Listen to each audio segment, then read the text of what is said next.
Detective is brought to you by CrimeFeed.com. You crave a good mystery, and CrimeFeed.com is your 24/7 source for getting your fix. From criminals behaving badly to the most absurd crimes of our time, CrimeFeed brings you the real story. CrimeFeed.com. Due to the graphic nature of the content, Detective may not be suitable for all audiences.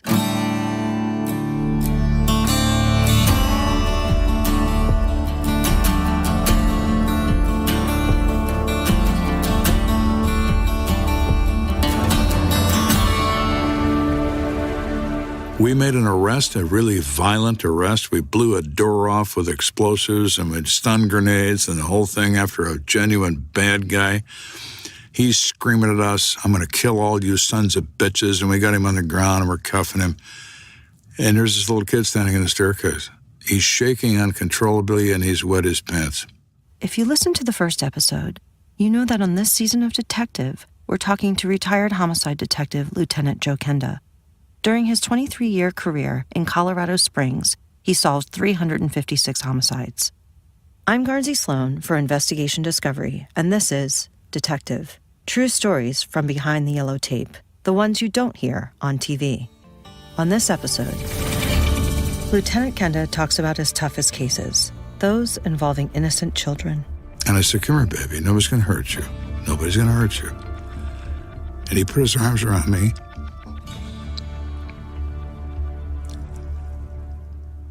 And he hugged me as strong as an adult would. And it's just one of those moments. After that arrest, I went out to my car, and I'm sitting there just staring at the steering wheel of the car. And we go through all this, right? You do it all the time. And he's just like, "You're trying to come down." My radio call sign at that time was 1 X-ray 1 because I was the boss of major crimes. So 1 meant citywide, X-ray meant detective, 1 means the boss, right? So 1 X-ray 1, that's me. There's a dispatcher on the radio, 1 X-ray 1. And I don't answer. I'm too emotional to answer. And now she's pissed. And you can hear it in her voice. 1 X-ray 1. Like, why aren't you answering your radio? So you pick up the mic, go ahead. "Can you respond to a dead body at this address?" "Sure." Hang up the mic. Let's go to work. That's what it can be like. People are always asking Lieutenant Kenda about his toughest case. In 23 years, he's seen a share of violent crime, but the cases involving children have stayed with him all these years. My immediate gut reaction answer is all of them. The hardest cases for me were children. I hated that. I have kids. There's nothing more innocent than a child. There isn't. Humans are capable of things that don't occur anywhere in Mother Nature. Only humans do things like that. Animals kill for need, humans kill for pleasure. That's why they're so dangerous. The reality of murder is for no reason at all. No reason. You made me mad. My emotions have overcome my judgment. Most murders are a crime of the moment. Example, I go to a trailer park. They say multiple homicide. 3 o'clock in the afternoon, kids are getting out of school, school buses are everywhere. The neighbors are all out and about because it's 3 o'clock in the afternoon. It's a summer day. Everybody's out. Uniformed cop is standing on the front porch of a house trailer in a dilapidated trailer park in the worst part of town. He sees me get out of the car and he holds up 3 fingers, 3 victims. So I walk up there and he says, "Yeah, in here." So we walk in. Sitting on the floor in the kitchen is a female wearing shorts and a halter top. She has multiple gunshot wounds of the chest and 1 in the face. On the floor beside her is a male with a single gunshot wound to the head, pressure contact, gun still close to his hand, not in his hand, but close to his hand. So I look at the cop and I said, "You said 3. He said, "Oh, it's in the back bedroom."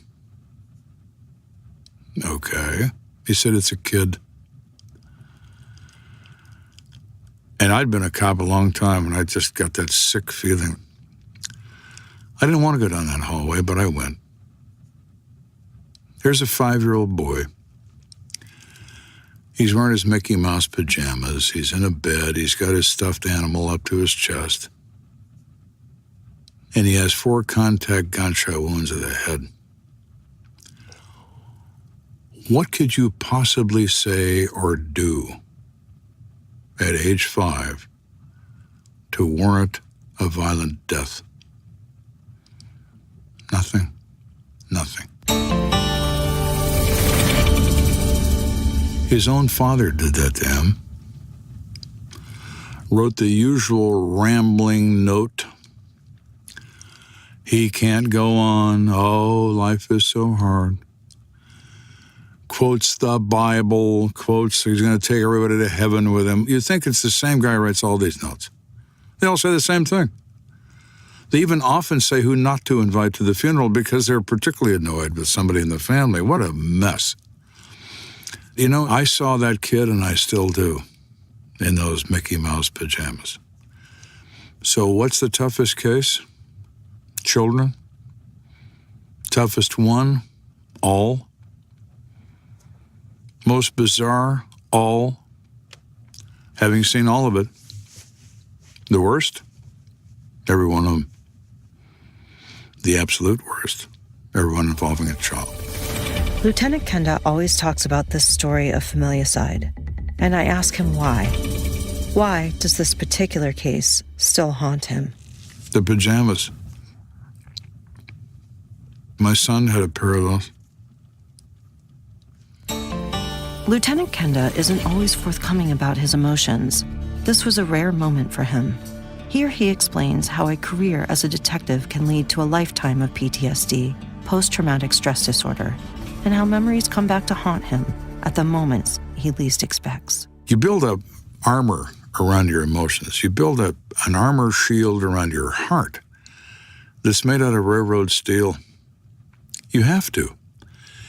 You can't react, but there are on occasions something goes through that armored shield like an armor-piercing bullet, and it just blows out of you. I mean, it's so bizarre. That's why the PTSD, the post-traumatic stress disorder thing, the best way to describe it, you're having a nightmare, but you're awake. You're awake, and you're in it. And you can smell it, and you can feel it, and you're in the moment. I was watching the news one night, evening news, national news, a very nice little piece about this officer in Rochester, New York, who taught kids how to read after school. It was a passion of hers. Little kids who didn't read well or didn't do well in school. She had this class where she'd teach them how to read. She's got this little kid. He's sitting there and he's reading a book. The camera cuts to that little kid, and I got hit with a bolt of lightning. And I got up and I walked out of the room. And my wife said, "What's the matter?" I said, "Nothing. That was a kid I saw in a traumatic event. It could have been his twin brother. It obviously wasn't his twin brother, but that visual of that kid keyed that moment to me. There's just something about it that just struck me. It didn't happen very often, but when it did, it was all the emotions coming through that one single wound that I had never expressed for years. Detective is produced by Investigation Discovery, with special thanks to Kevin Bennett, Amy Angelowitz, and Emily Kaiser. Many thanks to the best audio engineer in the business, the mighty Joe Powers. Original music was composed by the talented Chris Kennedy. Cover art was designed by Anand Galat. Sign up now at iTunes to get new episodes of Detective on your feed. And join me, Garnsey Sloan, for an all-new episode coming in 2 weeks.